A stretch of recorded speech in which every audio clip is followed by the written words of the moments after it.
So we pray to Mother Saraswati, the goddess of knowledge, the goddess of wisdom. We bow our heads and close our eyes to you, Mother Saraswati.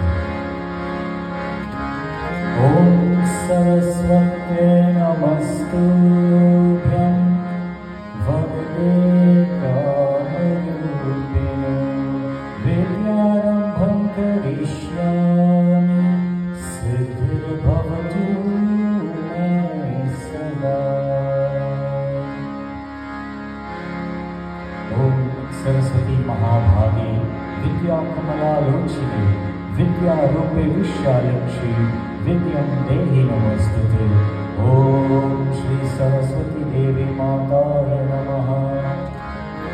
Om Guru Brahma Guru Vishnu Guru Deva Maheshwara Guru Sakshat Parabrahma Tasmai Shri Guruvaya Namaha.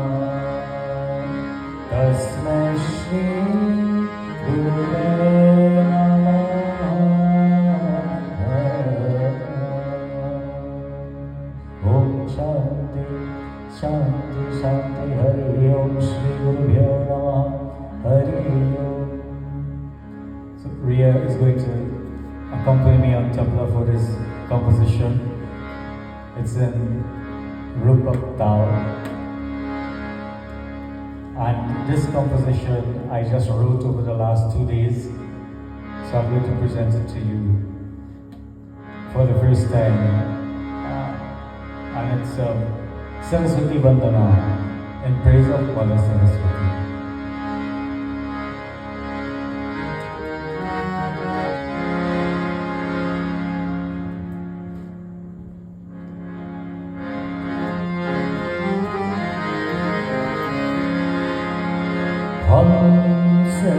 Sarvayini Jagati Vyapini Ham Sarvayini Jagati Vyapini Tin Tina Tinti Dhidi Nana Dhidi Nana Tin Tina Tinti Dhidi Nana Tin Tina Tinti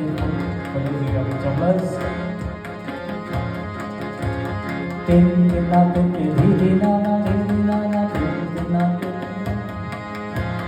Ham Sarvayini Jagati Vyapini Ham Sarvayini Jagati Vyapini Devi Mata Saraswati Devi Mata Saraswati Devi Mata Saraswati Devi Mata Saraswati Sarvayini Jagati Vyapini Om Sarvayini Jagati Vyapini.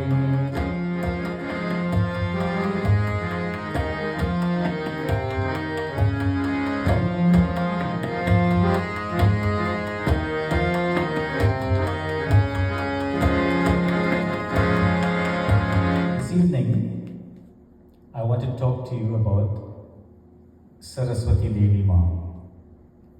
And mainly because this weekend we celebrate her Jayanti, Saraswati Jayanti, which is on Saturday, and it is the birth of Mother Saraswati. Children, who is Mother Saraswati? That's the first question. Who is Mother Saraswati? Well, Mother Saraswati is the goddess of music, the goddess of the art and the culture and nature. She represents the free flow of everything in this nature, everything that was created. She is the mother that has the knowledge of all the Vedas. So she's the ultimate mother of knowledge. All the chants and kirtans that are directed to Mother Saraswati, as we did just now, are called Saraswati Vandana. So when you sing praises to Mother Saraswati in whatever form and fashion, it is called Saraswati Vandana, be it a hymn, a kirtan, or a bhajan.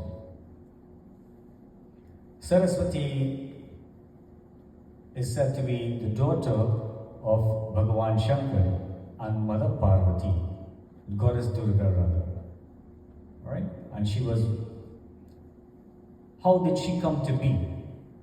Mother Saraswati, in the beginning of time, we have the Holy Trinity, Brahma, Vishnu and Shiva. So the world was created by Lord Brahma.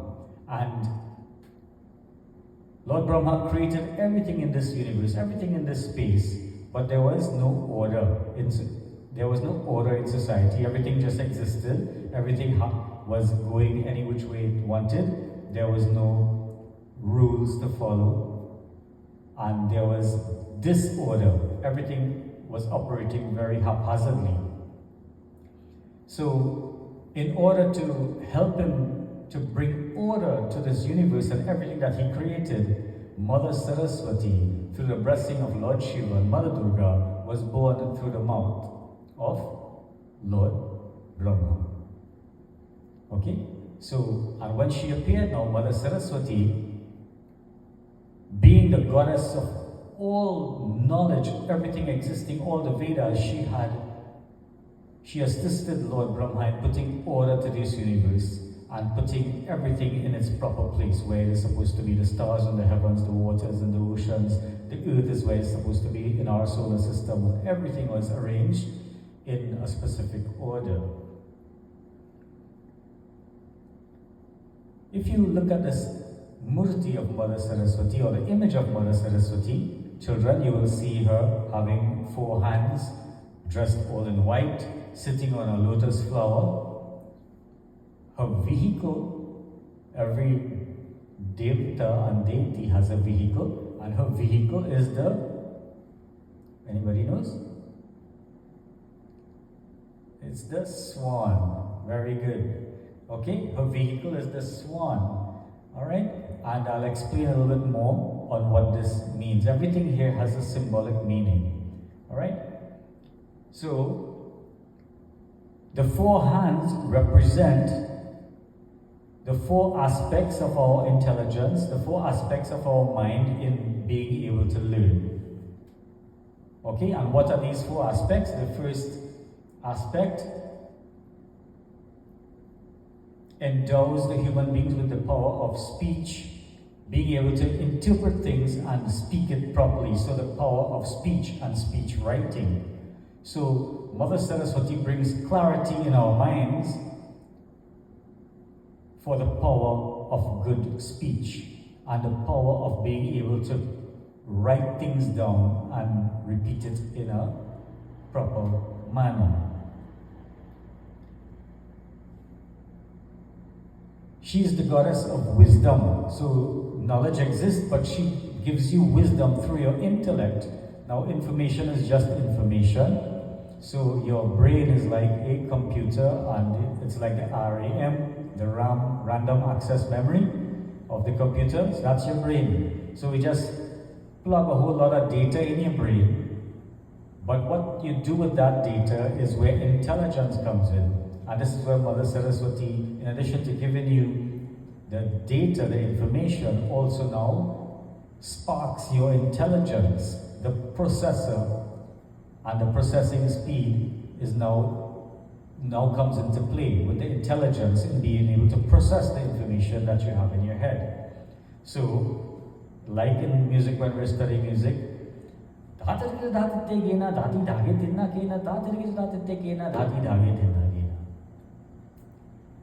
some of you would have processed this already. Some of you would have not. Okay? So, it comes with over time. Your intelligence becomes sharper and sharper over time. The more you study it, the more you pay attention to it. Okay? The other 2 hands of Mother Saraswati, she plays a beautiful instrument called the veena. And in the playing of the veena is where all these swaras emerged, Sa-re-ga-ma-pa-da-ni-sa, sa-ni-da-pa-ma-ga-re-sa, which all the sounds of the universe emerged from the playing of her veena. And as I said, she is dressed all in white, and this white symbolizes the purity of Mother Saraswati. Mother Saraswati is untouched because she is so pure by all the knowledge. She is untouched by this world. And this is why her seat, her asana is the lotus flower.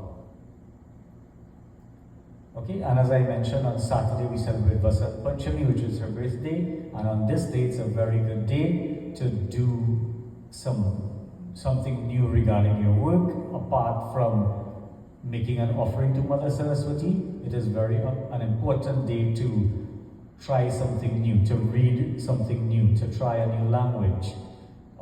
In India, children on this day are taught the alphabet for the first time. Those who want to learn it for the first time are taught it, especially on this day, on Vasant Panchami. So, something you should read new to you on the day of Vasant Panchami.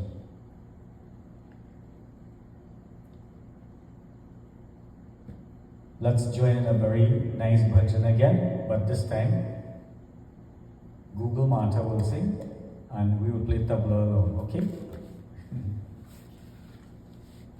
So let's all join in together with your instruments and your voices as we sing and we chant.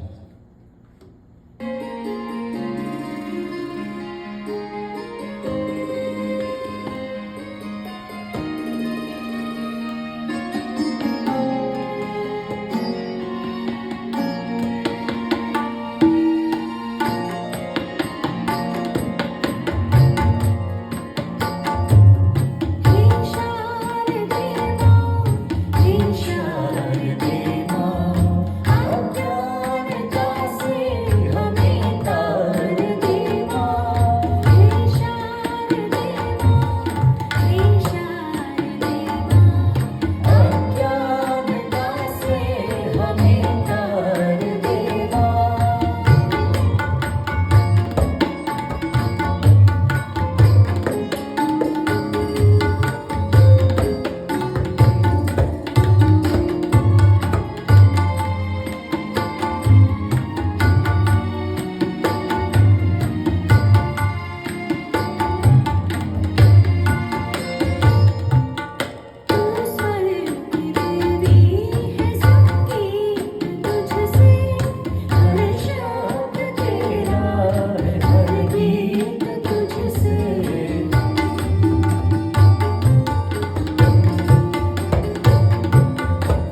Okay, प्रेम से बोले श्री सरस्वती देवी माता की जय. Okay, so devotees, children, in continuing with the symbolism behind the Mother Saraswati herself, I already mentioned a couple of things to you, how she appears in her form. And I want to talk a little bit more about the lotus flower on which she sits, which is her asana.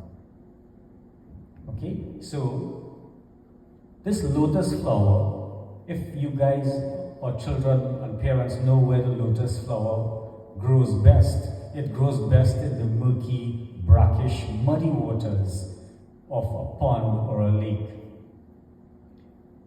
But the lotus flower is one of the most beautiful flowers that you can ever find and ever see.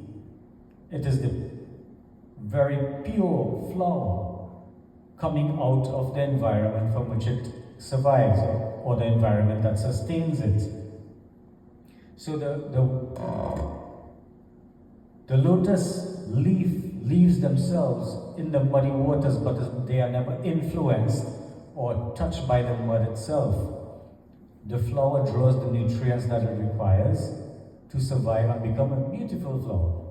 So similarly, children, devotees, friends, we should aspire to be just like this lotus flower. In every single situation we encounter, we live in a world where we are amongst our family, our friends, our workplaces, but we should always try to not let these situations and these sometimes places that we are in influence our natural behavior, and that will influence how we respond to our wives or husbands or children. So don't allow the environment around you to affect how you think.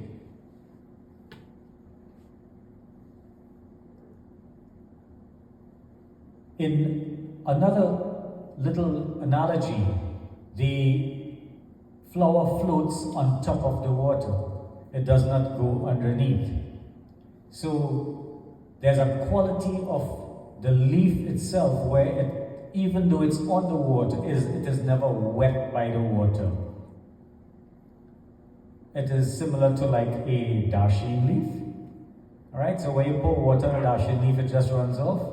It's similar like this. So when people throw negative thoughts at you, negative words at you, become like the lotus flower and don't let it stay with you. Let it bounce off, let it run off. Okay? And trust me, if you take it in, it's going to affect you more than the other person. And then it only becomes, when people say things at you, it only becomes yours when you take it. If you don't accept anything, then it's not yours to take, and you will be most likely unaffected by what negativity is happening around you. Okay? So that is about the lotus flower. The swan that Mother Saraswati rides, and it's a vahan, has a lot of symbolism behind it as well. Unfortunately, I can't go into that with you today. So we will stop here for today about just the form of Mother Saraswati and what she represents and the lotus flower.